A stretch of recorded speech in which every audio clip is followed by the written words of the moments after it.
Asanteni sana. Now, this evening, we are going to have a conversation about two very important things that concern our country and especially the young people of our nation.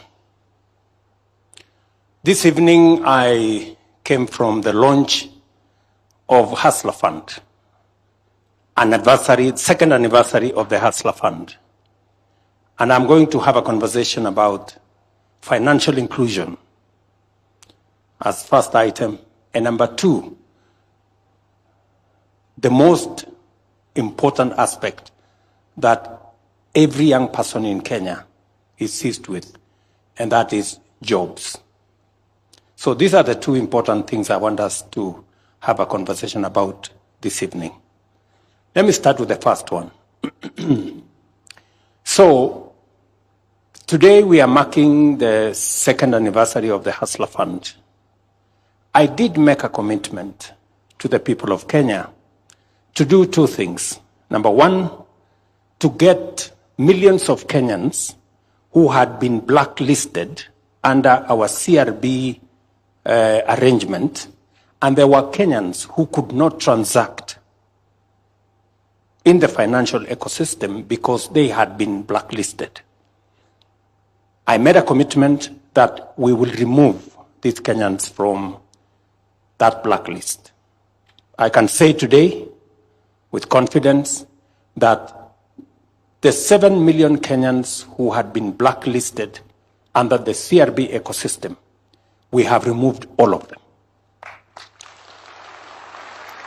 Especially those who had been blacklisted because of borrowing money in the fintechs, the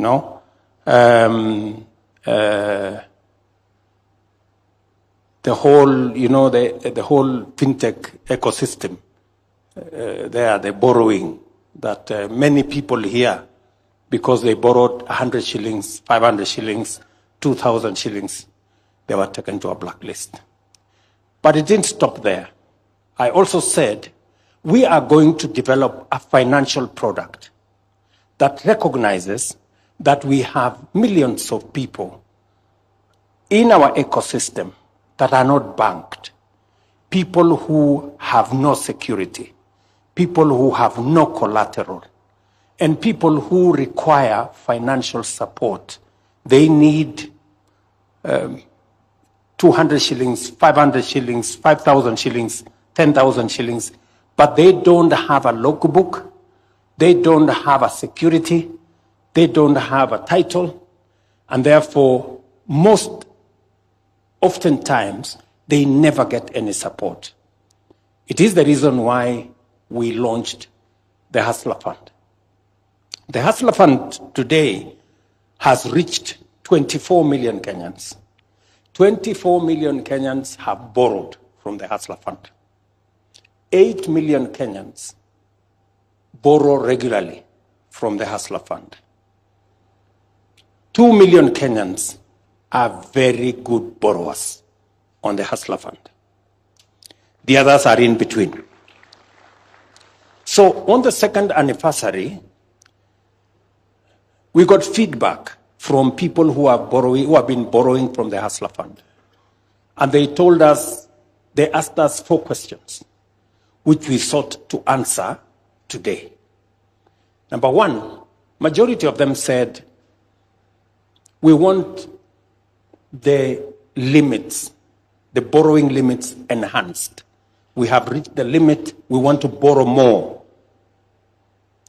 So today, we increased the borrowing limits. And I'm going to explain to you shortly how we did.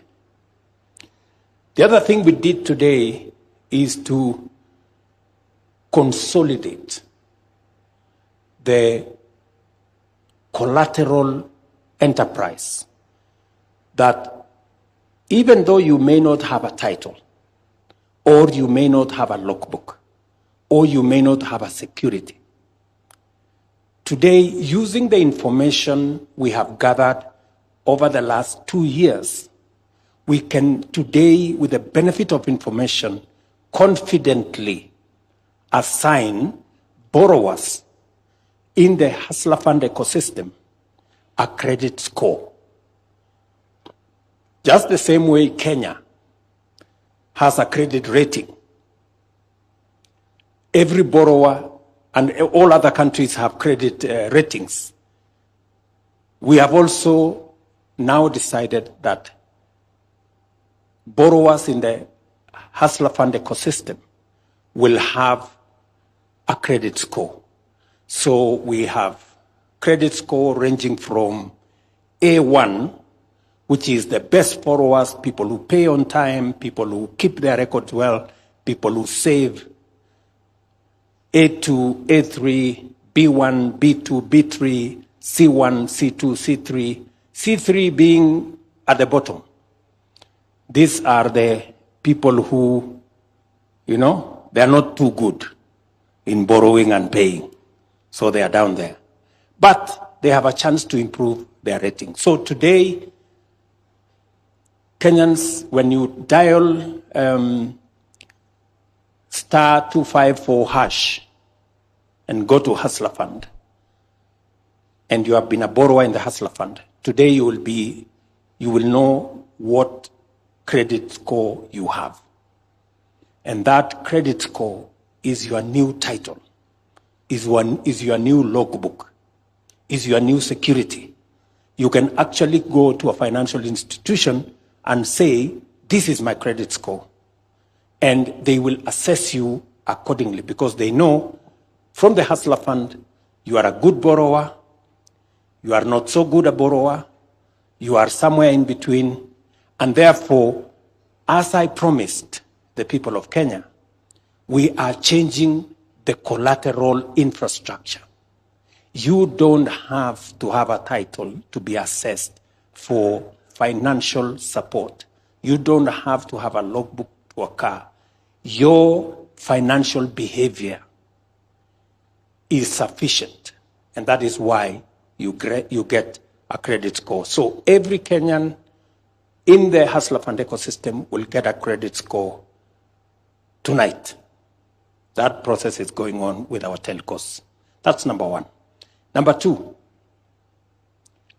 because we got requests that many of the borrowers have reached the limit and they wanted to borrow more, we decided to develop a product called Bridging Loan.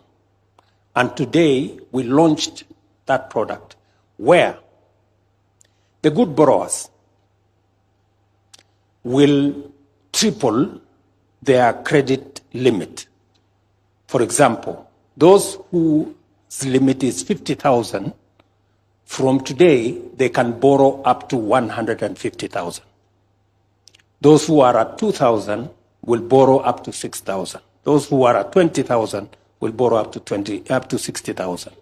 There are others in different categories whose limits will have a multiplier effect of 3, as I said, 2.5 in some cases, double in some cases, 1.5 in some cases. A total of 1.5 million borrowers in the Hustler Fund tonight will get new enhanced credit limits. That is the second item that is going to happen. And it is because of the feedback we got from the borrowers in this ecosystem. Number 3, many borrowers have told us 14 days is too short a period for us to pay back. Can you consider doubling that term loan, that term? Again, today, under the bridge loan, we have increased the time you will take to pay from 14 days to 30 days. And you can continue from there. The fourth thing we have done today, again, is to have a conversation about what borrowers have asked us. What happens to our savings? As you are aware, when you borrow in the hustler fund ecosystem, saving is mandatory. And saving is mandatory because in Kenya, we have a serious gap in borrowing. It is one thing that I made a commitment to this country that we must rethink our borrowing. And I am very happy with the progress we are making in matters borrowing. Not just in Hustler Fund, but globally as a nation. Those of you who may want to know is that our savings as a percentage of GDP has always been in the region of between 8 and 12%. Other countries in our category are in the region of 25%, others 40%. China, for record, is at 55%. And when you have money that is saved, if you have a good saving culture, then you build a big enough resource of resources that can be used for borrowing. It begins to give you long-term money, patient money that can be borrowed, and it helps to bring down interest rates. Just for context, let me tell you where we are. Our National Social Security Fund has saved in 60 years 320 billion in 60 years, because we have been saving on average 200 shillings per person. And you remember I had a very serious quarrel about it. Of course, I have since pushed the needle. I discussed with the stakeholders. We managed to negotiate the court cases that were in court, and we finally have a new arrangement. Today, every employee saves 6% of their salary, and every employer adds another 6%. That will eventually be money belonging to the employee. Do you know what has happened? The 320 billion we have saved in 60 years, we are actually going to double that money in 4.5 years.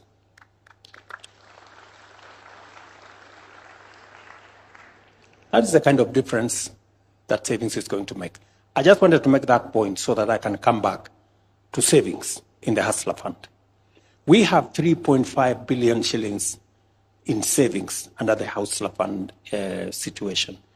Many borrowers have been asking us, who is managing this money? What interest am I going to get for the savings I have on my Hustler Fund account? Now we have worked with World Bank and other development partners. Now KNEST is going to be the arm that is going to be investing the savings in the Hustler Fund ecosystem. And last year, we negotiated with banks. We got T-bill rate -3. With now KNEST, there will be no -3. All the borrowers will get T-bill rate. If T-bill rate is 11, you will get 11% on your savings. If it goes to 12, you get 12%. It is also an opportunity for those of you who have little money somewhere in an account where banks are paying you 3%, 4%. It is time you move that to the Hustler Fund and you will get 11%. It is good information. Whatever you do with it is up to you. So, we have now made the decision that savings are going to be handled by KNEST, and it will strictly be invested in government security so that there is no chance whatsoever of any loss or of any money being misappropriated. So these are the 4 or 5 things that we have today made a decision about: increase the limits by up to 3 times. We have enhanced the term from 14 to 30 days. We have now a credit score for each and every one of the borrowers, which can be used in the financial sector, not just within the Hustler Fund space. And number 3, we have had a conversation and a decision on savings. So this is fundamental. And let me also say this: of the 1.5 million people who today will have their credit limits enhanced, the highest being from 50,000 to 150,000, there is another 4 million borrowers who must be listening to me this evening. These 4 million borrowers have maybe an outstanding amount. Maybe they have not paid on time. Maybe they have exceeded, instead of 14 days, they are at 45 days, or they are at 30 days. If they pay, these 4 million borrowers, if they pay their outstanding, the window for them to be moved to the bridge loan, which then doubles or triples their credit limit, exists. So the 4 million people out there who have not paid their money, you have a chance. We are going to assess you. Once you pay, we are going to assess you for 2 months, and then we will graduate you to the bridge loan. We want many to come on board.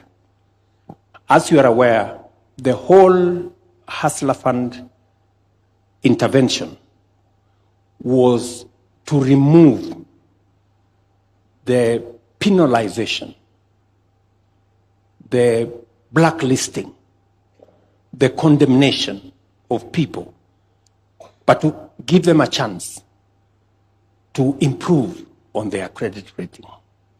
And that is what we intend to achieve. So that is the one item that I wanted us to have a conversation about. I will take a few questions on that story as soon as I'm done. The second issue that I want us to have a conversation this evening is about jobs and employment. And we are all aware that close to 1 million people young people enter the job market in Kenya. We also know that currently approximately 200 to 250,000 get a chance to be absorbed. And we have about 700,000 people who get into the job market, and they have, to do one thing or another in the informal sector. And therefore, it is important for us to think as a country on what do we do with the 700,000 people who walk out of college, walk out of school, walk out of university, and there is no ready employment for them. Again, this is something that I spoke to and have a plan about in our manifesto. And I can say confidently that for the first time, we have a demonstrable plan on how we are going to create jobs. Creating jobs is no longer an exercise in guesswork. We must be deliberate. We must be intentional. We must have a plan. And this evening, I want to tell you about 4 of the interventions that are currently underway that I committed to the people of Kenya in terms of how we are going to create jobs. Number 1 is labor mobility. And I have my team here. They're going to, I'll give them a chance to tell us what kind of progress are we making in that space of labor mobility. I have had occasion to personally sign off some of the bilateral labor agreements. I was in Germany with the German Chancellor. We've signed off with another 3 or 4 countries. As I talk to you, my team at the Ministry of Diaspora and the Ministry of Labor are working on 19 additional labor agreements, bilateral labor agreements with different countries. That's one. And we're going to discuss the numbers shortly. Number 2 is the whole program around housing. How many jobs are we creating? For engineers, for architects, for quantity surveyors, for electricians, for plumbers, and a whole lot of them in that space.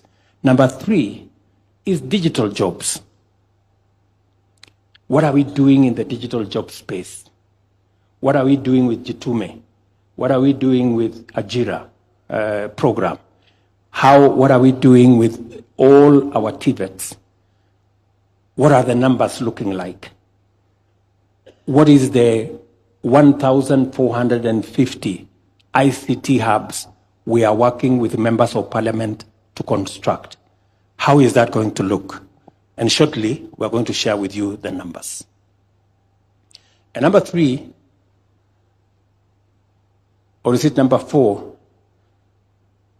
The whole space around industrialization, manufacturing.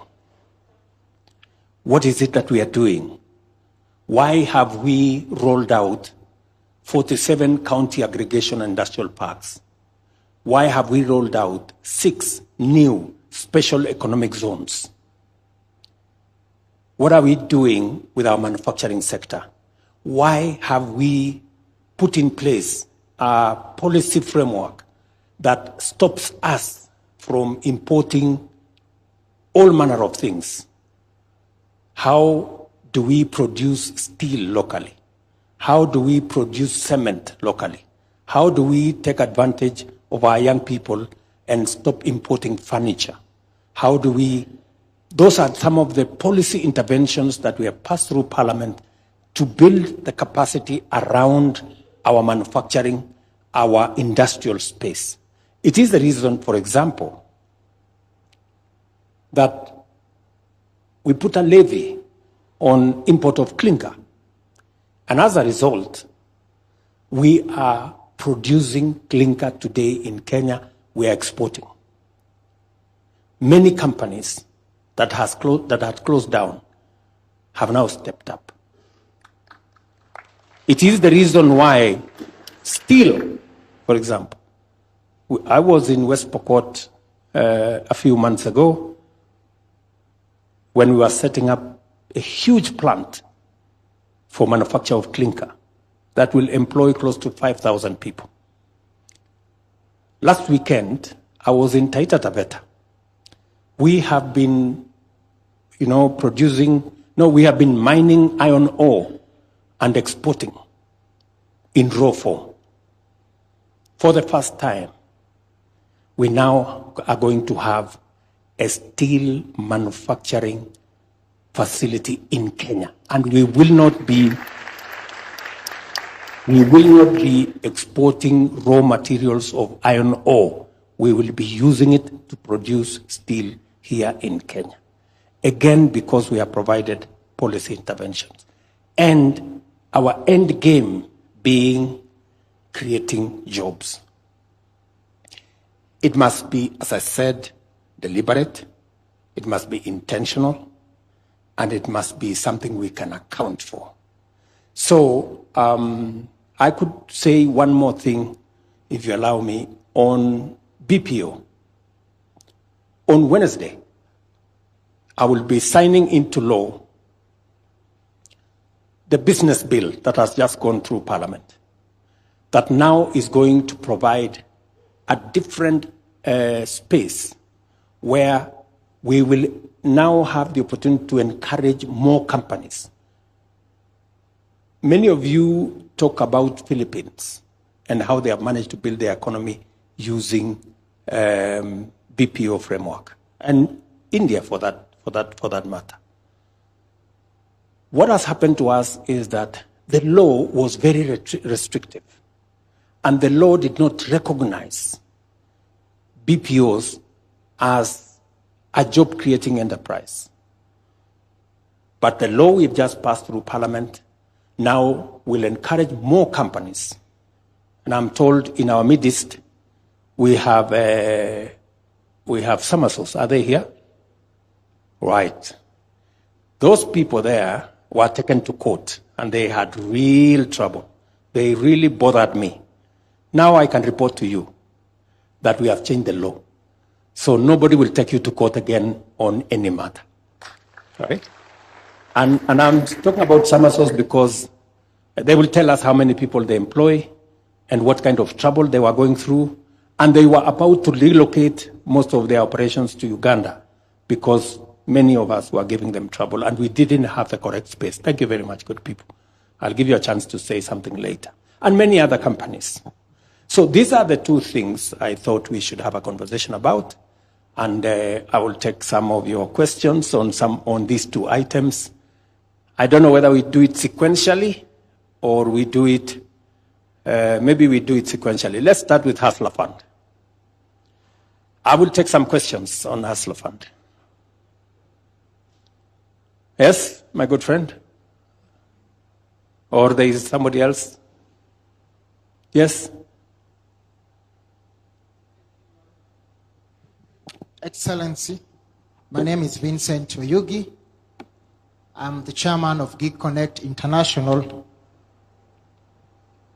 And thank you for the good job. On the Hustler Fund, my question is, personally, I've supported widows, over 10,000 on the table banking. Can the Hustler Fund be made available for the local widows back in the village? I come from Ugenya constituency, and I've managed to support 10,000 widows. Unfortunately, the Hustler Fund is not accessible to them. Thank you so very much. Finally, can all these funds, Your Excellency, be consolidated? I'm a finance expert, and we have so many finances within, from Youth Fund, Women Fund, Hustler Fund. Can we have a bill passed so that either we have 2 or 3, so that even the elderly like us, because I'm 40 years old, can be able to access some of these funds? Thank you so much. Mr. Oyugi, 40 is not old. I'm told life starts at 40. I want can the PS responsible for Hustler Fund, can you explain to Mr. Oyugi whether the women in the table banking space, whether they can have access to Hustler Fund? Thank you, Your Excellency. Make it brief. Yes, the Hustler Fund is accessible to everybody, even those who have Mulika Mwizi. However, phone, you can still access Hustler Fund. You don't need any airtime. It's zero rated. But also, we have Hustler Fund group. When we launched, we realized that because of the digital divide, gender digital divide, so most of the women there were not accessing well. So, but right now we are engineering, and we are going to come to groups. So you can mobilize them into groups, we'll be onboarding them, and then we help them now how to access the group loan. So it's there, it is accessible. Thank you. Yes, and Mr. Oyugi, I agree with you. In fact, there was, I wanted to bring together all these funds. But we have many stakeholders, and they are very protective about the different funds. But I think as we consolidate the practice and see which funds are doing well, I think we will eventually want to consolidate it into one fund. But I agree with you. I am a believer in table banking. I have seen what table banking can do, and it is the reason why we came up with a group loan. Maybe then you can liaise with my peers so that as they re-engineer, they can take into account some of your suggestions and the experiences you have from working with women under the table banking arrangement. Yes, young man from some school, I think. Thank you, Your Excellency. My name is Simon Mugo from Kenya Medical Training College. We do appreciate we as the young people for the efforts that you have put in place to ensure that we, the young people, we get job employment once we complete our schools, and also from various skills that we are having. History has demonstrated that there is some kind of mistreatment which are happening to our own people, those who have gone abroad, and let's say, just to mention like the Arab countries. What are some of the measures that you have put in place to ensure that our people are safe outside there? Thank you, Your Excellency. Alfred Mutua, I'm sure you are somewhere in this. Yes, can you answer Simon? Simon says, what is it that we are doing to make sure that, is it you or is it Rosalind? Maybe you can have a go first. What exactly, I missed the question, Your Excellency. The question was, there are some people who are mistreated working abroad. What is government doing? One of the challenges that we've had for a long time is the ability of Kenyans who face problems being able to connect with the government to be able to assist them. We have ensured that Kenyans that go to different countries go to countries that have signed the International Labour Organization agreements. So they adhere to international organizations agreements. However, we have found out that our embassies overseas have not been fully equipped to really sort out problems. For example, I remember in the case of one country that I went to, people say they couldn't access any help from the labor attaché or the ambassador. So we have set up systems, including phone numbers, and we're about to set up an app for people to be able to report when they are in problems. As I think diaspora will be able to also explain, is that we have also set up safe houses so that you can actually leave your employer and go to a safe zone, which will be translating, you will be assisted to come home. Your Excellency, I'd like to clarify at this juncture that we hear many stories of people saying they went to a country, they're not allowed to come home, they can't access medical care, and all those things. What usually happens is that when you go to a country to work, you go under a visa. Most of the time, the visa is tied in to the employer who employs you.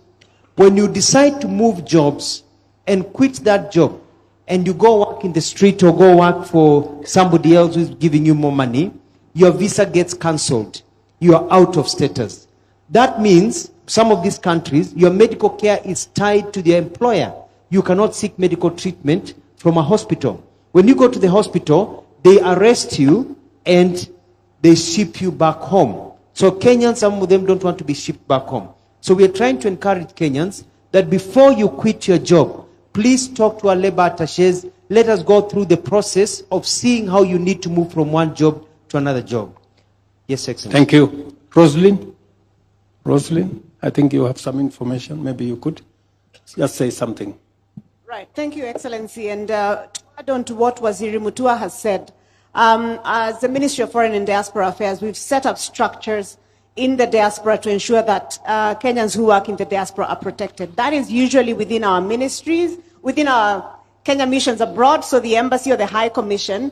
And we really insist that Kenyans who go to work abroad really register with us so that we know that they are there. When we've seen distress, Your Excellency, we've moved very quickly to deal with that. As we speak, we have just evacuated over 800 Kenyans from Lebanon, where the war broke out, and we've been able to bring back, and we're about to close phase 3 of that evacuation. So we stand ready to support Kenyans. Waziri has also discussed the need for Kenyans to travel to countries where we have migration agreements or labor agreements. And we have embarked on telling Kenyans about where these safe places are. So we still see certain challenges where often the people who have been mistreated is because they have been trafficked as opposed to having migrated for work. We've had challenges with certain countries. We've had challenges with Kenyans being trafficked. under the guise of finding jobs in Thailand, but really they end up being trafficked to Myanmar and places around that region, including some that we intervened with just this week, Your Excellency, during this Jamhuri National Job Fair, where certain Kenyans were on their way to Thailand, but really they were going to be trafficked to Myanmar. So we are offering information around these, what are safe opportunities. And whenever there are questions about, does this job really exist? Our ministry and the State Department for Diaspora Affairs can very quickly verify for you whether that job that you're seeing going around on WhatsApp is actually a legit job, or you're about to find yourself in a very difficult place. Thank you, Rosalind. I think for those of you who wanted to ask that question, it is the reason why we are now signing bilateral labor agreements, so that we have an instrument to make sure that we can protect Kenyans wherever they are working. It is important, before you go to any destination, to know whether there is a bilateral labor agreement between that country and Kenya, because that is the framework where we can support you much more easily. The reason why I set up the State Department of Diaspora is exactly so that Rosalind can do what her and her team are doing, to support Kenyans in those spaces, to be able to validate some of the information you get in the internet. Make sure that you go under an arrangement where the government of Kenya knows, so that when you get into trouble, we can be able to assist you. Somebody had a yes?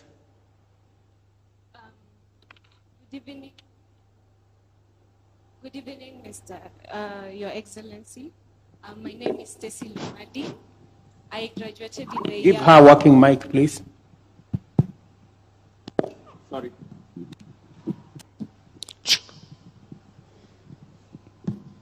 My name is Stacy Lumadi. I graduated in the year 2022, and since then I've not been employed. I understand the meaning of tarmacking.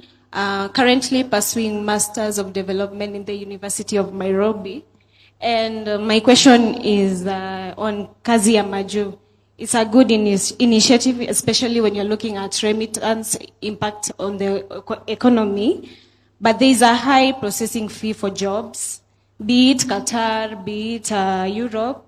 Are there plans to initiate costs for those getting jobs, even if it's providing loans? Thank you very much, Ms. Lumadi. Alfred, you are the owner of that space. That's a very good question. You see, the whole essence of jobs overseas are for you to be able to live here and go get a good job. Now, there are two kinds of jobs. There are two kinds of offers, mostly. There are companies that say, we want nurses, for example, or we want teachers, or we want riders, or we want ICT specialists. And we will pay for the preparation of those candidates to come to our country.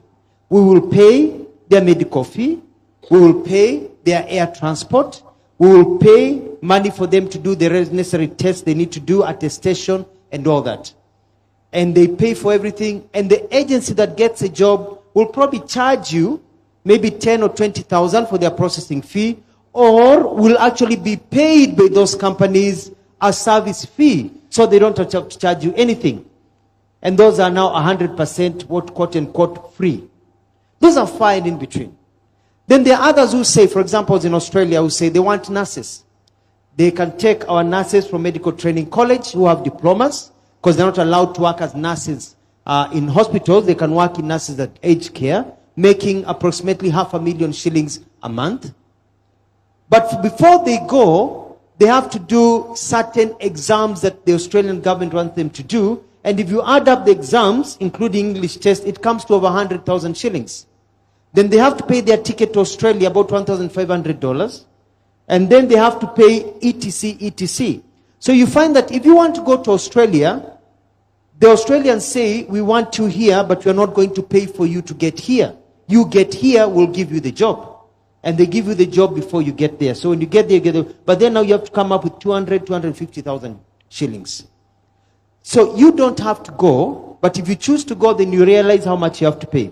Now what we have done is that I have had meetings with financial institutions, and I've asked them, can you provide a facility to our young people who don't have money to go overseas, and they pay these fees for their ticket, etc., etc.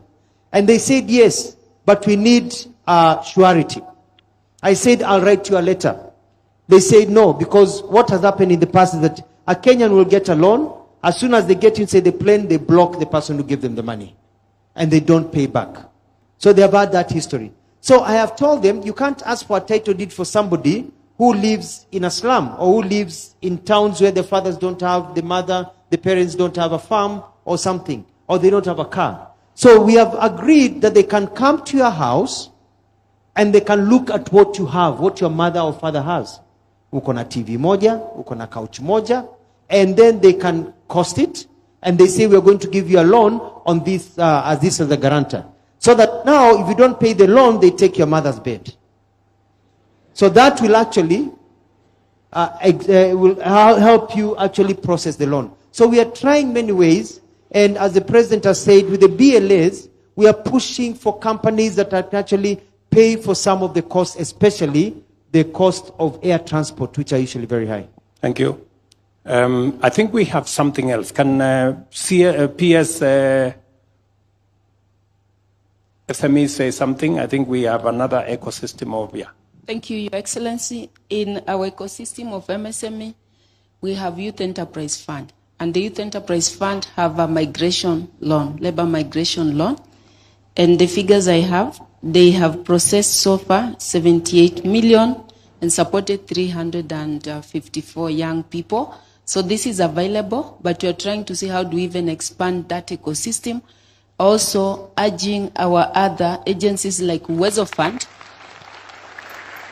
So our other agencies like Uwezo Fund also to introduce that financial product so that we get to support you, to facilitate you, also to leave something behind to your family, because that is always a challenge. Thank you. Yes. So as you have heard, it comes all the way from jobs that everything is paid for, including air tickets, to a situation where nothing is paid for. And there are all manner of in-betweens. But the CEO of the Youth Fund, Mr. Yes, you remember I had a conversation with you, and he can confirm that he has a financial product. Can you confirm to Lumadi, yes, that indeed under our youth fund, there is a product that they can tap into? Thank you, Your Excellency. Yes, indeed, I confirm that in the youth fund, we have a migration loan. The limit for that is 300,000 Kenyan shillings, and so far the statistics are as read by the PS. Yes, I confirm, Your Excellency. So those of you who are looking for an opportunity, there is an opportunity funded by the government of Kenya, and if there are limitations, I am ready to enhance the budget to them so that we can get more. When he mentioned it to me, I told him that that is a good product, and we agreed that if they get to the limit, we can extend their limit. Okay? All right. Maybe question from this end. Thank you. Thank you, Your Excellency. My name's Ezekiel Onyango, but you can call me Easy. I'm currently the chairperson of Kenya Film and Television Professionals Association. Professionally, I'm a researcher in the cultural and creative industries. I have a master's degree from the University of Manchester in that area, and a creative economy expert who has worked globally with organizations like IFC, AU, and the World Conference on the Creative Economy. I stand before you today as someone who has worked for almost 2 decades as a film producer in Kenya and a creative economy practitioner who has successfully managed to transition into a professional. We stand at a very critical time in our country, and the question of jobs is one that the creative economy can easily respond to. it's only the creative economy in the whole world that... Easy. Take it easy. Because I was expecting a question from you, but you've given me a lecture, which is good. Because from Manchester, it's good to get some experience. But can you make it brief? The sweet spot is always in the context, and I have learned from watching the way you have contextualized the conversation today.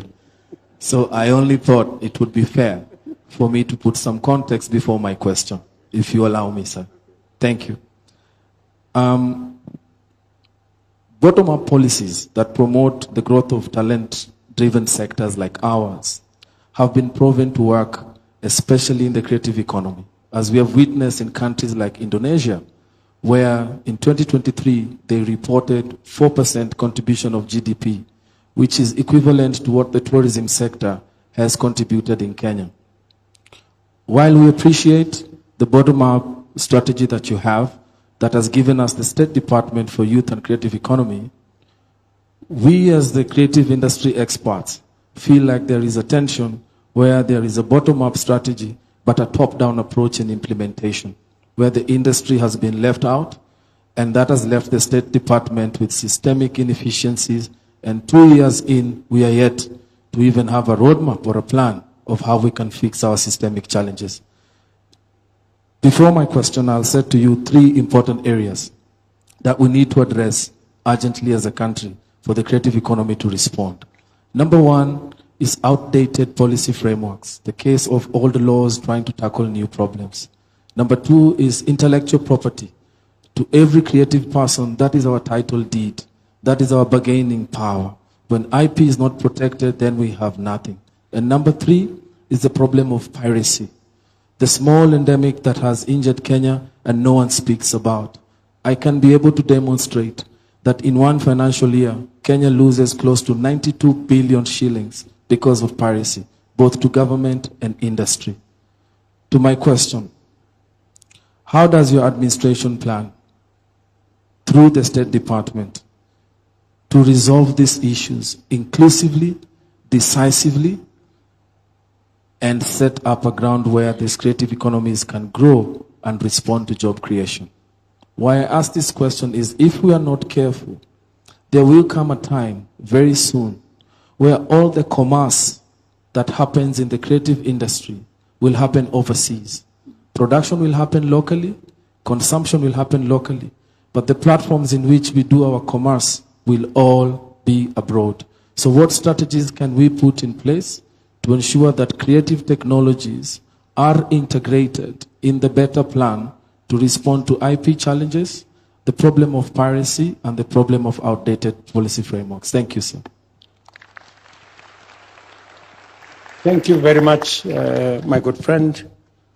I don't have the people from the youth department here, but let me just mention to you that the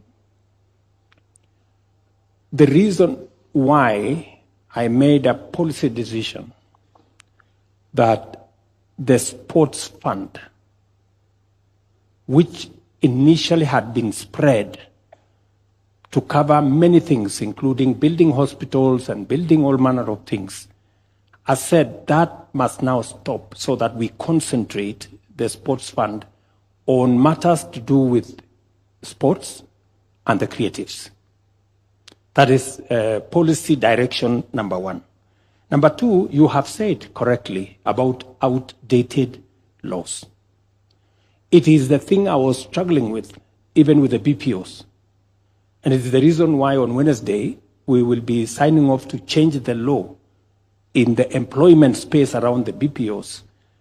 And I agree with you that outdated laws have created a big problem for us. Whether we are talking about what we can do around the film, around the whole creative space. And I remember we had trouble trying to bring on board the Grammys. I remember we had very serious challenges, and I had personally to get involved, for some of these to come on board. on what we can do around the studio and what we can do around that space. And I remember Dennis Itumbi, who I'm sure is somewhere here, pushing me to do certain things. Did you hear what that good man said? And can you help me say some of those things that we agreed that we want, especially on the two subjects of intellectual property and piracy? So on intellectual property and piracy, sir, Easy has actually been involved in the crafting of the Creative Economy Bill that is still pending in Parliament, and he's played a good part with the association of coming with that. And that is a key part in that Creative Economy Bill with a few amendments. And he's in the working group. So, in fact, the challenge will be back to him to ensure that he helps us to ensure that we get it back and good and going. However, he's raised two key issues, both if you allow me to respond to him. Yes. The first one is on the commerce of the creative economy. The president went to the USA and interacted, including with Hollywood stars at Tyler Perry Studios. And one of the things that the president is now working on is for a space for the creative economy. We all appreciate that Nairobi on Sundays has become an open theater where people actually shoot everything. In fact, ahead of Easy there is a gentleman from Grammy Awards, and there's also something there you are doing around the Grammy Awards for Africa. And we have actually instructed the State Department to pay so that then the Grammy Awards can be hosted in Kenya. There are a few things to unlock, and this gentleman has an appointment with you this week to unlock that part. So on that part of commerce, we are not only interested, but we are actively playing a part on it. Finally, the president has already given instructions, and I've written to you a letter from our Office of Creative Economic Coordination for us to begin bidding for the World Creative Economy Conference in 2027 to become the first African country to bring the world sector here, because that will unlock the entire creative economy. Thank you very much. Let me help you, Dennis. Actually, the money for Grammys, we already paid. We are not about to pay. We already paid 500 million shillings towards that. And I'm sure the gentleman from Grammys can confirm that that is the direction we are going. And so I think back to you, the motions are going through in Parliament. The creative bill is going through specifically to remove the challenges you have highlighted, to update the law so that we remove outdated legislation, to provide for a sure footing on matters intellectual property, and also to deal with the challenge of piracy. And we couldn't agree with you more. And thank you very much, Easy, for being part of the solution. By offering your knowledge and expertise to support the development of the bill, that is how we manage to solve problems. Thank you very much. Now, we got lost. We were still on Hustler Fund. We now went to, can I take another 3 questions on Hustler Fund, and then we can move to the jobs? I have a gentleman there, and then I have a lady here. Okay, yes? Thank you very much. Thank you very much, Your Excellency. Yeah, my name is Moguna Victor from Kenya Medical Training College. And my question stems from the statistics that you have given us today, that 24 million borrowers are borrowing the Hustler Fund, but only 8 million are the active borrowers. So how is the government ensuring that this over-indebtedness is catered for, and the insurance that the funds is going to continue providing the loans to the borrowers? Thank you very much. You know, we don't want to push anybody. You can sit down there, Victor. We don't want to push anybody into blacklisting. We leave the doors open for the other Kenyans who are not doing well. And we believe that at some point they will wake up to the reality that this is the best product they can ever get. So that's the case. And for your information, we have continuously, because the repayment rate around Hustler Fund is around 80%. So we have a big resource that is revolving. Most of the money is actually revolving. We just add a little money every year to make sure that we keep the system going.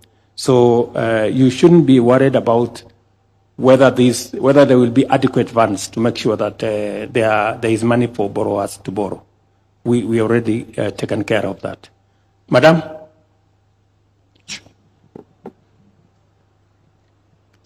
Thank you so much, His Excellency. My name is Josephine Murioki.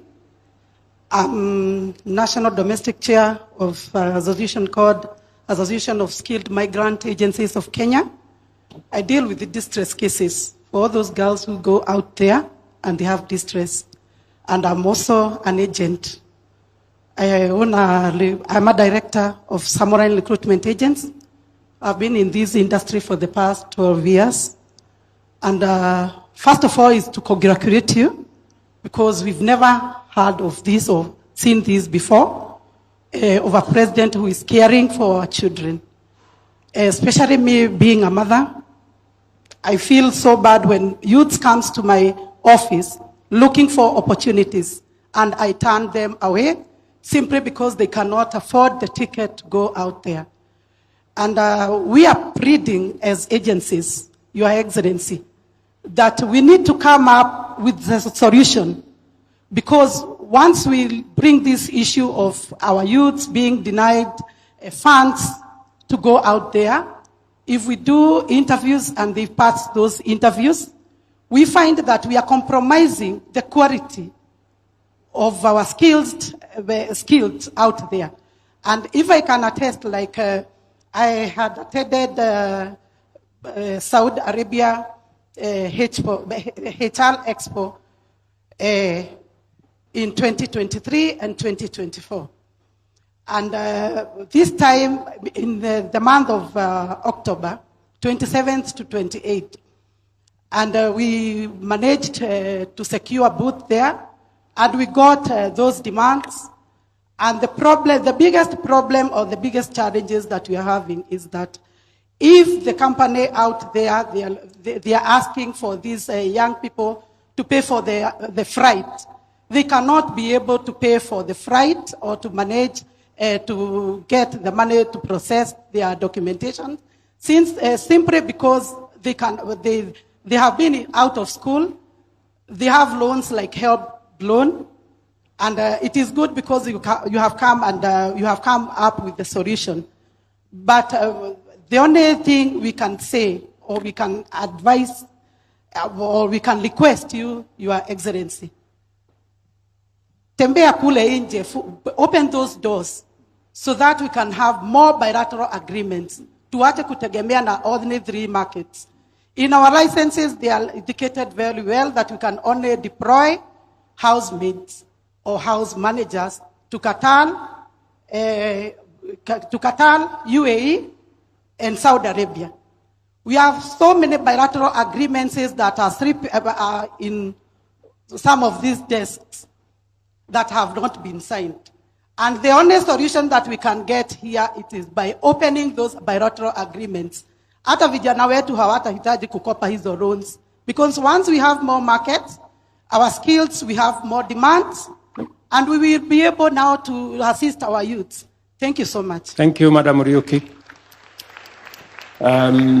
We had said that we concentrate on Hustler Fund, but everybody is going to, I think jobs is a big thing. Okay, let's have a conversation about jobs. So, Madam Ryuki, you have said that you are among the recruitment agencies, is that right? So you're among the lucky ones, because we had 1,400 and something recruitment agencies. We have registered about 1,000 because they were crooks. We chased them away. You are among the few who remain because you are straight. And I must commend, they are honest Kenyans who want to do an honest job. And they want to support our young people. It is the reason why, Madam Ryuki, I have taken it upon myself to have a diaspora desk, a diaspora state department, whose job is to scout and make sure that we sign bilateral labor agreements so that we can open more markets for our young people. As you are aware, we have now worked on making sure that we go beyond, we also sign for professional jobs, teachers, nurses, clinical officers, engineers, and all the other categories, so that we, in the past, it was just limited to what you are saying. And I don't know whether it is Josephine or Rosalind, sorry. So, Rosalind, you want to say something about it? Thank you, and thank you, Ms. Muriuki. We've broadened our market significantly. Just this year, Your Excellency, we signed an agreement with Germany that opens up a skilled workers market for Kenyans to play in that space. And the size of that market is huge. The size of the market itself is over 250,000 people. And it depends on how many Kenyans who are able to play in that space. We also, in September, signed an MOU with Austria, which has similar numbers and are able to take up more opportunities. We are currently in discussions with other countries, including Ireland and elsewhere, to open up these markets. So this movement to open up more opportunities is very much on course, Excellency. And it's part of your KPI? It is, yes, indeed. It is part of my KPI, and we have an entire Excellency agency that is specifically tasked, the Diaspora Placement Agency, tasked with ensuring that this happens. So we are very much on this. Okay, and let me also mention the following, that a market like Germany, which has an array of professional, skilled, semi-skilled opportunities, the size of that market is 250,000 people. We are possibly the only, or among the few African countries who have space to be able to take citizens to that market. I would ask our recruitment agencies to step into that space and support young people who are going into that space. And it is important for me at this point to ask, in the last 2 years, how many Kenyans have we facilitated to get jobs abroad? Alfred? Your Excellency, we have over 218,000 Kenyans have left the country to get jobs overseas. The target is to start pushing at least 700,000 to 1 million a year. And that is why we've started this move of taking the job opportunities to every county. Because before, people were not aware of the opportunities and people don't have money to come to Nairobi or to visit these agencies. So we are taking the agencies and the jobs all the way to the counties, and we will be publishing the available employment opportunities on our government website, on NAIR, or even in my Facebook. I'll be telling you, look here, these are the opportunities, this is what is needed, so that regardless of where you are in the country, you have a chance to come and compete for those opportunities. I know in this auditorium we have recruitment agencies. We have people who run recruitment agencies. Is that correct? Are they here? Can anybody who is running a recruitment agency, can they stand up? So all you good people are in that space. Let's clap a round of applause for them. Asanteni sana, you can take your seats. I want at least one or two of you to step forward and tell us, in the last 2 years, how many Kenyans you have assisted through your recruitment agency to find jobs abroad. We have one lady there. Thank you, Your Excellency. My name is Monica Mwema. I run a recruitment agency called Monisa Company Limited, and I have run it for the last 10 years. In the last 2 years, I have been able to deploy over 3,000 Kenyans, both skilled, semi-skilled, and even others for a little low-cadre jobs like housemaids. I've been able to take Kenyans engineers to UK, I've been able to take teachers. I've been able to take nurses, housemaids, lady drivers, and even people to work in farms. Thank you. Thank you very much. You said about 3,000. About 3,000? Yes. In the last 2 years? Yes. Okay. So of these 218,000, you can account for 3,000. Yes. Can I have one more person who, yes, behind there? Oh, yeah. All right. Whatever. Thank you, Your Excellency. My name is Daniel Maroria. I run an agency, TDM International Limited. For the last 2 years, I've managed to recruit around 2,500, both skilled and unskilled. Majorly, I do Qatar demands, mostly on security guards, like when you go to Hamad International Airport. I've managed to recruit, for the last 1 year, I've recruited around 700 guards. How much money are the guards paid, Mr. Marori? For recruitment? No. For salary? Yes. Do you know? Yes. Right now, they are paying us a basic salary of 1,000, then 300 reals. 1,000 shillings or 1,000? No, Qatar reals. Yes, which is like how much Kenyan shillings? Which is around 35,000. That is the basic salary for 8 hours. But most of our guards are getting more than 50,000, 45,000 plus because they are working for 12 hours. Especially for those candidates who are working in Hamad Airport. They got training and they are now screeners. And most of them also are working as fire wardens, whereby most of them, they're giving us good feedbacks, and they're also sending us more clients to assist. And besides airport, we have also done different demands for Dubai. Like I've recruited some candidates for Dubai from NYS, like welders, fabricators, and so many others. Very good. We are also looking forward to get more demands to assist our fellow youths. Do we have any other, let me have a final person. Yes, my friend? Yeah, thank you, Your Excellency. My name is Benjamin. I run an agency here in Nairobi, and I have an office in Qatar as well. So I have been in this business for the last 3 years.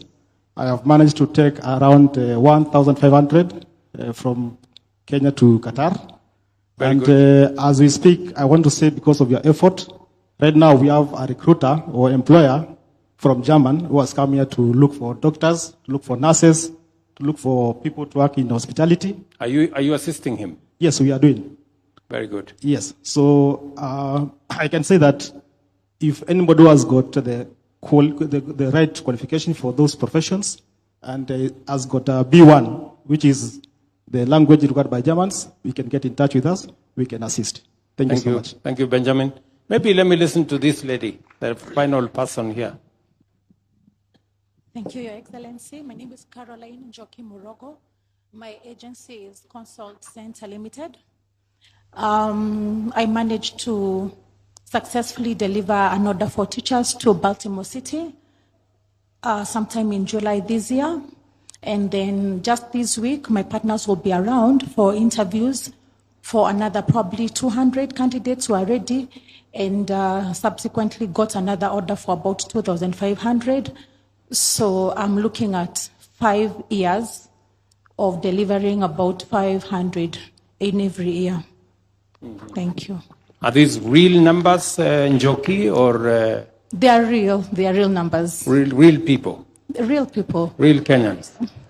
Ms. Njogu is aware that they have authenticated the order.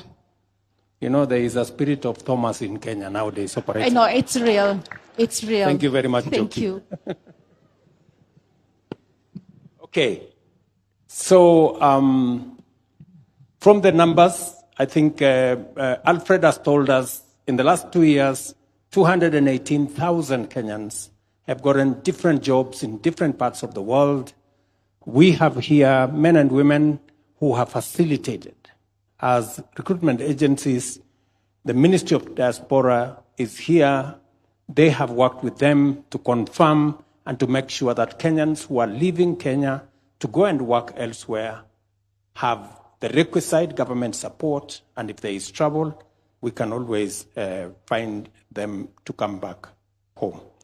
Let me go to another space, digital jobs. As you're all aware, we have a program running under the Ajira framework.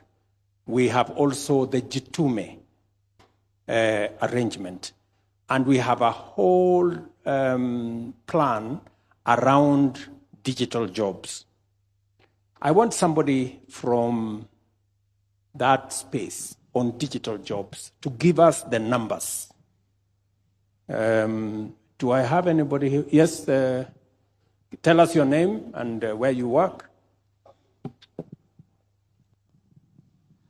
Thank you, Your Excellency. My name is Kiria John. I'm here to represent my PS, Engineer John Tanui, but I head the Division of E-Commerce and Entrepreneurship at the Ministry. So, Your Excellency, in our program... How many Kenyans have you trained on digital skills or to work? So far, Your Excellency, we have skilled over 693,000 Kenyans in our 272 digital hubs that we have set up. And we target to set up 1,450 digital hubs across the entire country. Are those the ones, one in every ward?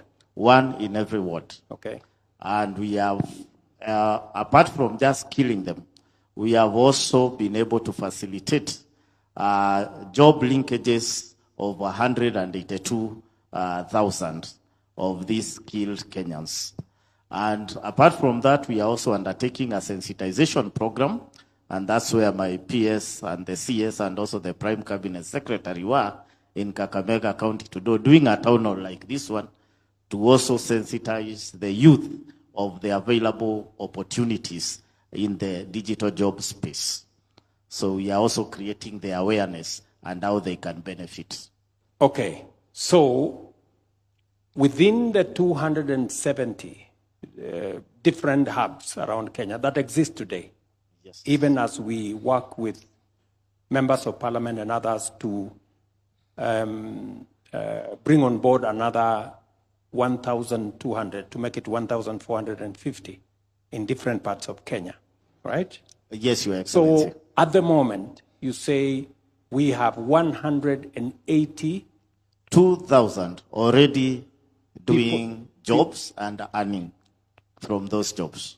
I was, for example, in one of our Tibets, and there were many young people who are already monetizing their talent. They're already working on the digital. Does that include those kind of people? Exactly, Your Excellency. Because at these hubs, we are also not just training them and skilling them, but actually they are doing the actual work itself and earning from digital jobs online and getting paid. So they are going to these hubs, and apart from getting the skills, they are also earning from this from the online work they undertake in these hubs. How many computers have we distributed in these different ICT hubs across the country? Your Excellency, so far we have distributed 19,693 computers in all these hubs. And what is the plan going forward? So the plan going forward, Your Excellency, is to set up the 1,450, to equip them and be able to skill at least 1 million youths and above.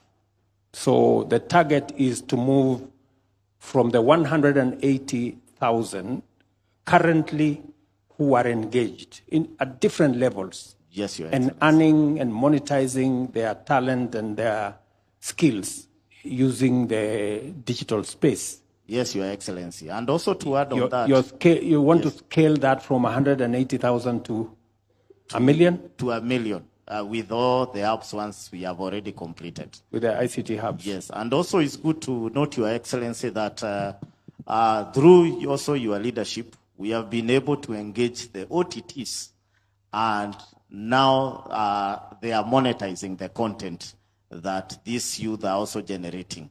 So they are earning. Many of these people don't know what OTT is. Can you just simplify it a bit? Yes, Your Excellency, these are the TikTok, the YouTube, Facebook. So we have been able to negotiate better rates for Kenya as a country. And actually, if you look, relatively to also the other countries, the Kenyan content providers are getting paid better by these OTTs through your leadership. I remember you people forced me to talk to people in T-shirts, and I had to, and to get them to allow us to monetize the space and to allow our content creators to be paid. Your Excellency. Because Your Excellency. I think Kenya is the fourth country in Africa to be allowed to monetize content. Exactly. The other countries don't. Exactly. Okay. Thank you. Maybe I'll ask Madam Moria, the PS for Tibet. You are aware of what is going on in our Tibet. Can you say something about that space with digital jobs? Yes, thank you, Your Excellency. In addition to what he has already said, we have already trained 600 trainers across the country who are now able to train our young people either within our institutions, and Your Excellency, we have 126 Tibet institutions with the devices between 50 and 100. And we have been able to train the numbers, some of them in the Tibet institutions, but Your Excellency, to be able to make sure that space is moving, our biggest responsibility has been to ensure that we are training the trainers at the Kenya School of Tibet, and we already have 600 of them across the country, Your Excellency. Thank you very much. Let me go to another space. I think we're talking about the space around labor mobility, people going to work abroad, as Alfred and Rosalind have said. We are talking about digital jobs, people working in our ICT hubs. Many people have been asking me, why am I so passionate about ICT hubs? Because it unlocks huge potential. It gives our young people an opportunity to work. I have met many of them in Tibet institutions, in other different ICT hubs. And at the moment, we have a program where we are working with Kenya Power to deliver internet to as many places in Kenya as possible, so that progressively we can unlock that we can unlock that potential, and that is going to turn around. Because again, I said, for us to be able to create jobs, we have to be intentional. We cannot just assume that jobs will arrive. We have to know ICT hubs, deliver internet, have trainers, have TOTs, train more young people, provide computers. And that's exactly what the gentleman from our Department of ICT has said. Let me move to another space, the space around industry and manufacturing. I think P.S. Abubakar is here. What is the space around?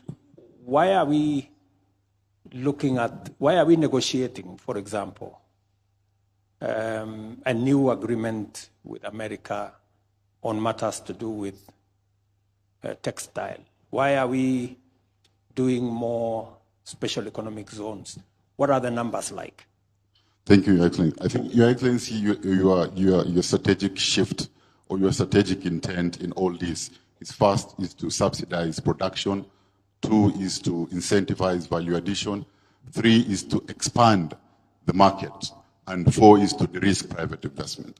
So what we are doing in terms of the market access, we are expanding our market access from the US.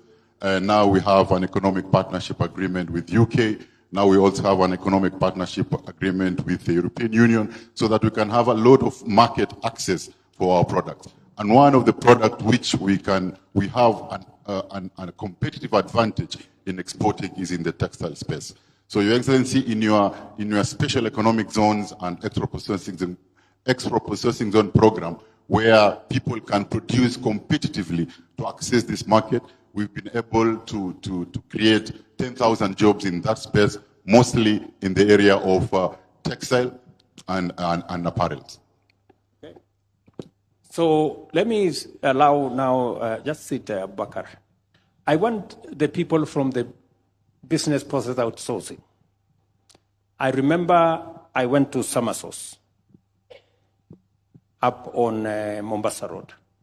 I remember earlier this year, I went to Tatu City with CCI. They now have 6,000 people working for different companies out of Ruiru, here in Ruiru. What is going on in that space around the BPO, Madam? All right, I appreciate that. My name is Anpisa Lola. I'm with Sama. And if I'm just to paint a picture in the BPO industry, I'm going to talk in terms of numbers just to show how big this industry is and why it's important for us to literally focus, especially when it comes to creating jobs for the youth. So Sama is a BPO. In Kenya alone, we have to the tunes of 3,500 employees. And this is full-time job, benefits, medical cover, all that. And we have not even scratched the surface. Okay? Now, when you look at how big this industry is, this industry last year alone was a $1 trillion USD industry. Okay, that's globally. Now, bringing that down to the amount of jobs that are created, India developed, I think for anybody who's read about BPO, India developed its middle class through BPOs. Today, India has 4.5 million jobs in the BPO industry. Philippines has 1.1 million jobs. Your Excellency just talked about the 1 million graduates that we are churning out every year. And from an industry expert, I'll tell you, Kenya delivers quality job than India and Philippines. Now, a lot of things are working well for Kenya. Easy, I literally quoted your word, like old laws trying to tackle new challenges, and we appreciate the progress that you're doing in the BPO industry. Because today, when you look at Kenya, the BPO industry right now is heavy on English. I mean, North America accounts for 41%. I challenge anyone here that Kenyans have better English than the other regions I spoke about. Yeah? Now, you look at our education system is stronger. You look at the work the ICT ministry in the leadership of PS Tanu is doing in terms of internet, stronger than any other place. We are seeing these clients wanting to outsource to Kenya. And Kenya is not cheap compared to the other. I just want to demystify that. There's been a question on Kenya is cheaper. We are actually more expensive than those other regions, but the clients are preferring Kenya because they are getting quality work from Kenya. Okay.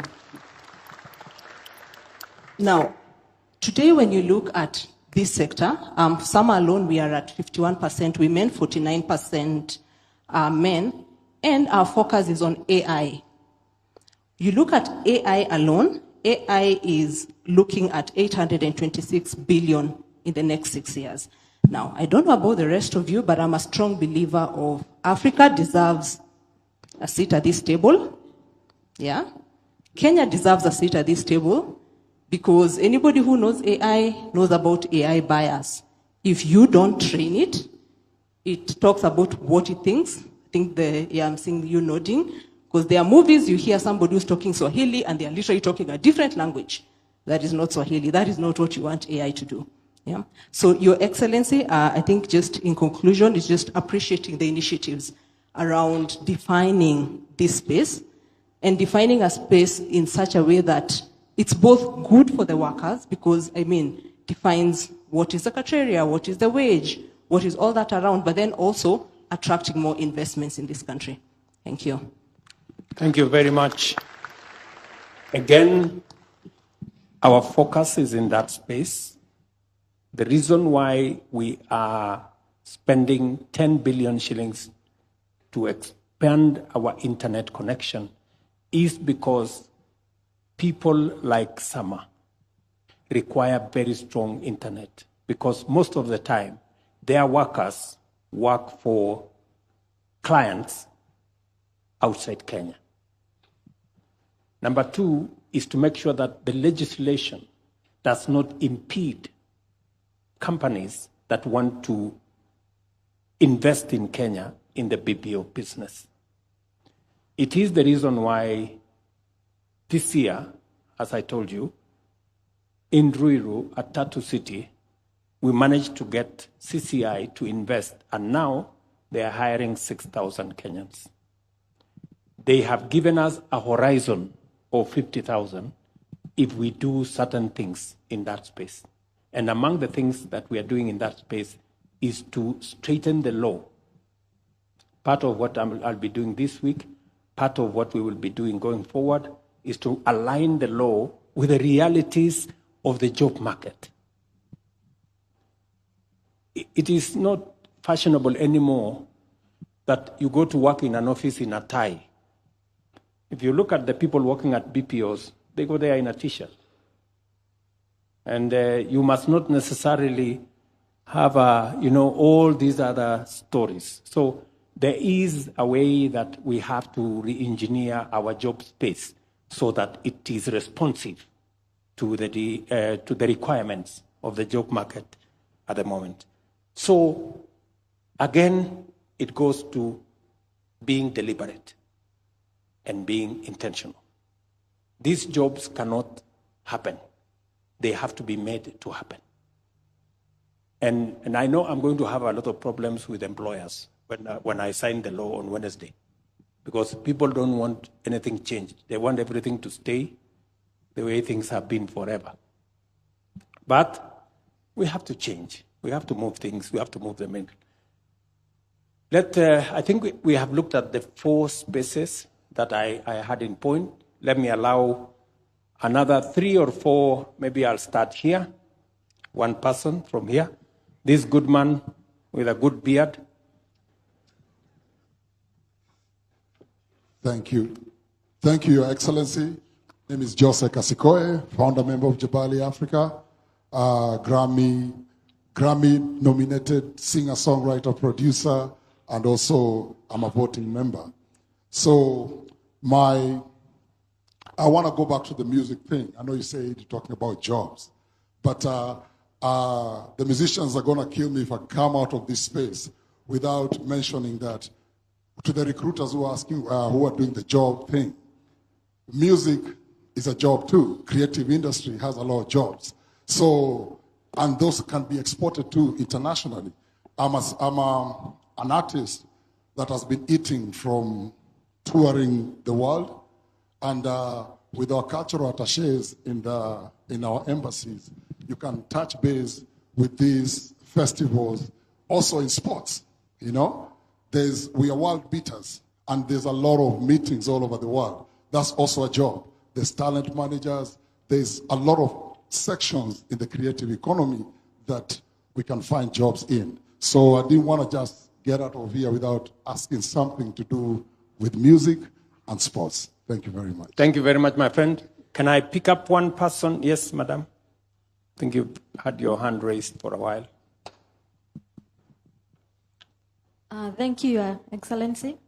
My name is Virginia Joki, Director for Satma Technologies Company Limited, and I'm also the Secretary General for Kenya Association for Private Employment Agencies, whereby we have 357 members, directors who does recruitment. Allow me to go to FADS. Mine is a request to the government. Mine is a request to the government. There's a discussion we've been having with our CS diaspora, our PS, Madam Rosaline. And allow me to speak on behalf of her and the directors who are here. There was a FAD. We have been following up and requesting if the directors can be supported through the ministry. We normally travel a lot for expos. And you'll find so many directors losing an opportunity to go showcase the CVs they have, the data they can present to their partners, the other side. But because of We are not able to pay the pavilions the other side. We are not able to pay for some few facilitation here and there. We would like maybe the government can consider and put aside a fund for us so that we can be showcasing all over the world. And second, for the BLAs that are going to be signed, for skilled work, I would request if the ministry, through your support, if we can be able to have expos, for example, the Serbia, it's supposed to be signed. There's a way we can even have those expos before even the BLAs so that we can market ourselves through the diaspora. Thank you. Okay. Rosalind, I think that's a good suggestion. So long as you pay your own tickets, right? Yeah, and your own accommodation. So just the pavilion. Okay. So I think let's see how we can support these good people. I think setting up a pavilion for them, they will travel at their own cost. They will go and market the country at their own cost. I think it's a good thing. All right? I don't know. I think, okay, let me be biased. Let's give it to the lady again. Asante sana, my president. Kwa majina naitwa Esther Mwangi kutoka Makadara Viwadani kijiji ya Runga. Nitafanya tofauti, nitaongea kwa lugha ya Kiswahili. Endelea. Asante. Mimi ni mama mboga mmoja mwenye alifanya kazi kubwa tupate hii serikali. Niko na furaha siku ya leo kupata nafasi ya kuongea na wewe Mr. President. Nashukuru Mungu kwa sababu ni kwa neema yake. Nakushukuru sana na serikali yako Mr. President kwa sababu ya hii nafasi ya kazi. Vijana wetu wamepata kazi na kwa hii kazi ya majuu. Lakini swali yangu siku ya leo, mimi kama mama boga na wengine tuko huko nje na wengine wenye tumefikisha miaka 46 kwenda juu, hatukupata hii kazi mtahani na tuja benefit na pesa ya uzee kwa sababu tuko hapo katikati. Sisi wa mama boga wenye tulifanya kazi kubwa kupata hii serikali, wengi wetu tukaacha boma zetu zikaharibika kama yangu kwa sababu wazee walikuwa wakipigania pande nyingine tofauti.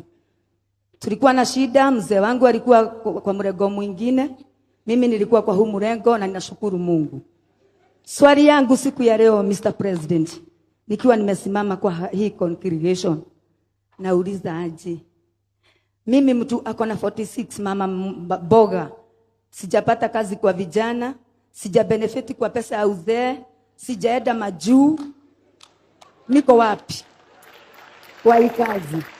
Watoto wangu, ukikumbuka wakati ya siasa pale kare nilikuambia social yangu hakusoma, mama yangu hakusoma, mimi sikusoma. Bado niko huku. Mr. President, najifunia kuwa kwa hii serikali. Na nakupenda sana kama president wangu, mwenye nilipiga magoti sana nikaombea. Sisi mama boga tuko wapi? Aya. Tulipoteza familia, tulipoteza mabwana. Nitakujibu. Asante. Asante sana.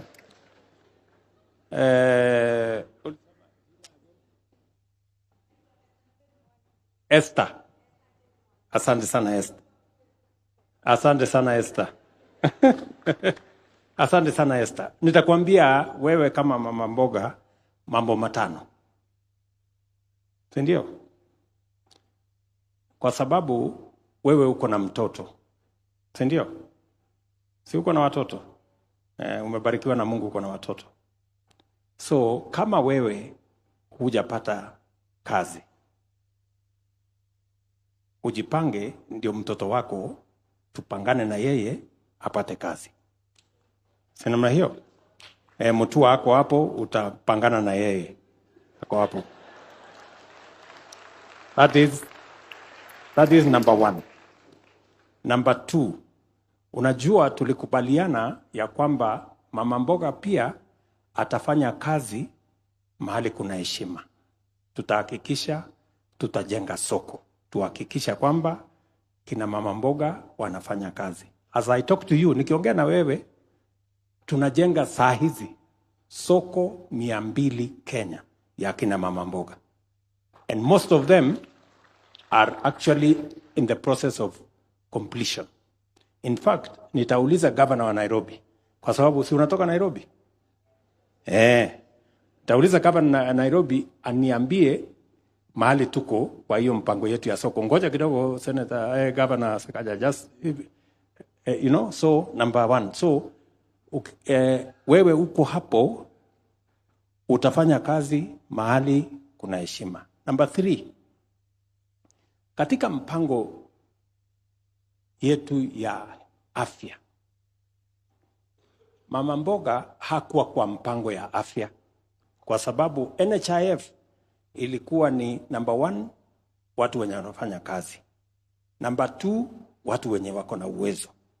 Lakini sasa kwa hii mpango ambayo tuko nayo ya Taifa Care, wewe Esther, sasa uko na nafasi ya kuwa na bima ya afya as a person. Hii Taifa Care ina recognize mama mboga, na kwamba wewe pia sasa utakuwa na nafasi ya kuwa na bima ya afya. Utaenda hospitali, mtoto wako atatibiwa na hakuna malipo yoyote utalipa. Hiyo ni number 3. Sawa sawa. Number 4. Najaribu kupanga mahali huko kwa hii mpango hii. Number 4. Pale katika mpango ya housing, kwa sababu umeniambia mahali unaishi, si ndio? Pale kwa muda mrefu nyumba haina maji, nyumba haina choo, hakuna stima, hakuna barabara. Katika mpango yetu ya affordable housing, na umesikia ule jamaa wa affordable housing aliongea hapa. Did somebody speak about affordable housing here? No, we're going to talk about it. I know there is somebody from affordable housing. Sasa wewe kama mama mboga uko na nafasi ukijiandikisha kwa boma yangu. Sasa wewe utakuwa na nafasi ya kuwa home owner. Hapo nyuma ilikuwa ili upate nyumba lazima uwe tayari kulipa 20,000, 30,000, 50,000. Lakini kwa hii Nairobi sasa utapata nafasi ya kuwa mwenye nyumba, na kati ya shilingi 3,000 ama shilingi 5,000 yenye utalipa kila mwezi under our affordable housing program. Kwa sababu tumesema we want to make home ownership, dignify our people with home ownership. Now mama mboga kama wewe anaweza kuwa na nyumba yake, sio ya kukodesha, nyumba yake ambaye ataishi na iwe yake kwa kulipa pesa kidogo. So these are some of the things we are doing to make sure that we cover everybody. Yeah. So those are among the things I can tell you as we go forward. We have, I'm told it is going to 9. We have only 5 minutes of this. Let me take a question from that young man. And just one question, eh? Yeah. And then this side, one question. Yeah, this gentleman. Okay. Good Yes. evening. My name is Peter Ogutu, a student at the Technical University of Kenya. Yes, I have a question to you, Mr. President. Recently, we witnessed a move by the Cabinet Secretary, Dr. Alfred Mutua, where he facilitated the exportation of Kenyan skilled energetic labor to external markets for job opportunities. A good move that we appreciate, but doesn't that move leave the Kenyan economy at a bad place with the deprived skilled labor and or stressed skilled labor that cannot meet its potential? A good example is the medical sector, where we have fewer doctors attending to numerous patients, yet these doctors and nurses still form part and parcel of the skilled labor that are being exported to external market. for employment. Thank you. Alfred, do you want to answer that question? It's a very good question from Mr. Ogutu. The reality is that we are producing more people than we need in the job market. For example, when you look at doctors and nurses, it is not that we do not have enough doctors or nurses being produced. Yes, the numbers are not where we are in terms of United Nations numbers, WHO, of the number per people. It's that we do not have the capacity at this time to absorb all of them. So I see where you're coming up with your point. But I also want to change the mentality where we think that there is what people are thinking of brain drain. What is happening is this. You have, for example, in the ICT sector, a huge number of people that are ready to work, that even if we sent away 100,000 people in ICT, we would still leave this country with so many other people, 500,000, who are still looking for employment. So that thinking that if we are sending people away, we are depriving our country, is not really accurate, because we have more people out of work who can go and work overseas without depriving our Kenyan local market. In our labor studies, we have not seen any cry by any industry saying that they are lacking people because people have left the country. We are producing people in TVETs, producing people in the universities, so we have a bulge of employment.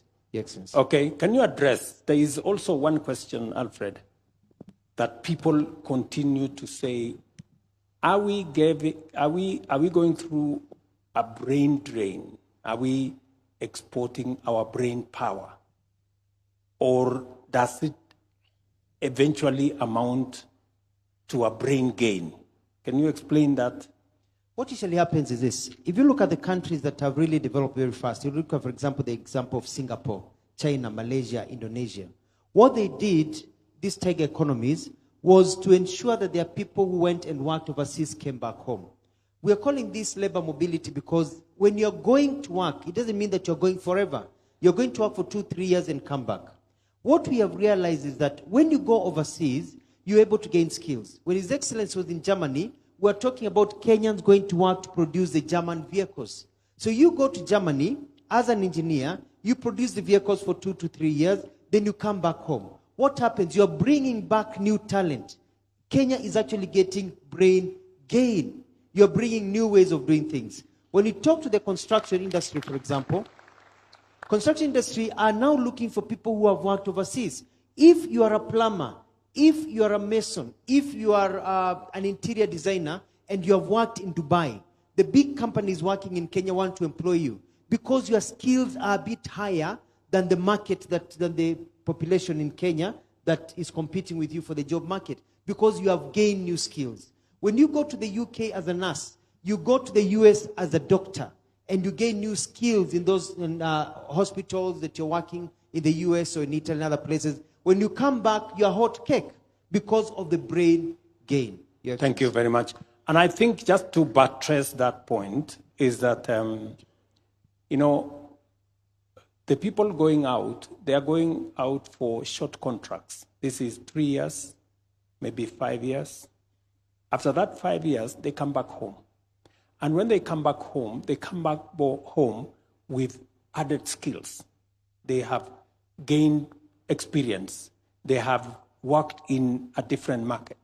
And most of the time, you find that they have improved on their skills. So it may look like brain drain, but eventually it becomes brain gain. That's what Alfred is saying. So, Your Excellency, thank you. My name is Felix Chege. I run a company called Ruto'S Africa. First, I'd start by commending your efforts on making the African Free Continental Trade Area work. I have been one of the beneficiaries of it. Being a beneficiary means that we got appointed by the AFCFTA Secretariat as a trading company on behalf of Kenya. And what we've been doing is that we've been supporting aggregation exercises for export. As late as a few weeks ago, we launched a Trade Connect initiative, an initiative that looks at shipping 1,000 containers over a period of 12 months to 5 African countries. And we've seen a lot of support from financial institutions in structuring of trade finance elements or instruments that are meant to promote inter-Africa trade in terms of aggregation. And at the same time, we've been able to do market development campaigns to be able to promote African or Kenyan manufactured products across the continent. Our main ask is investment more in market development campaigns. We have a lot of African countries that don't know what we actually manufacture as a country. And we've realized that this information is really important when it comes to providing an alternative of the products that we can ship to the export market within the African context. Other than that is using the products themselves as a collateral for transactions.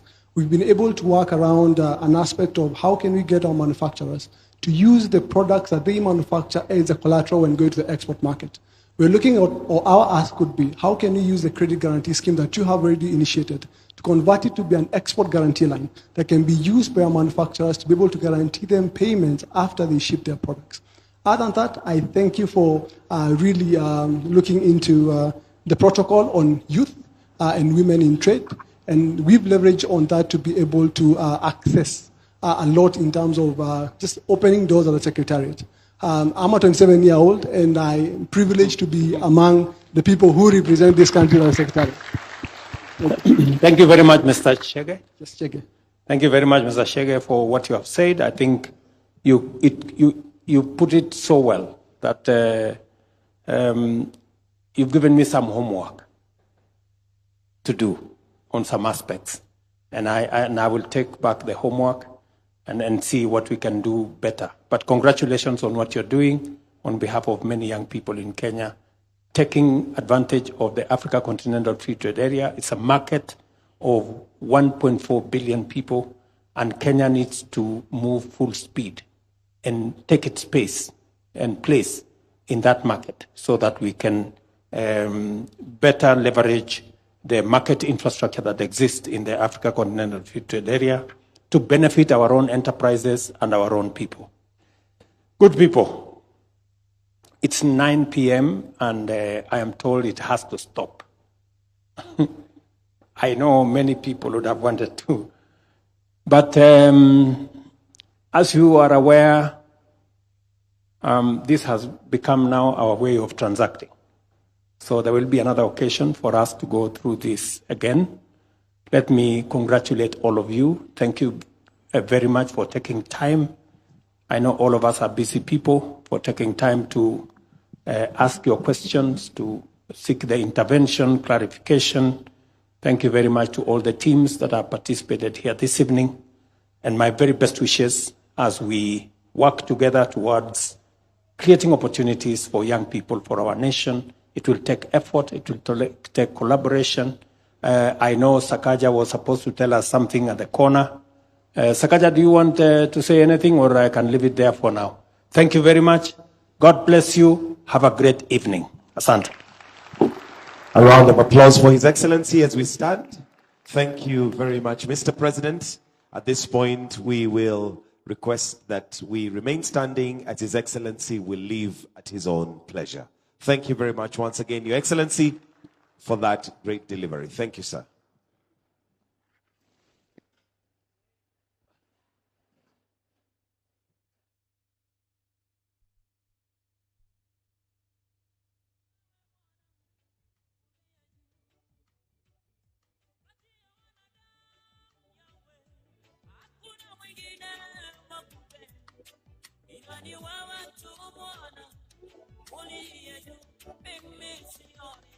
Sioni mwingine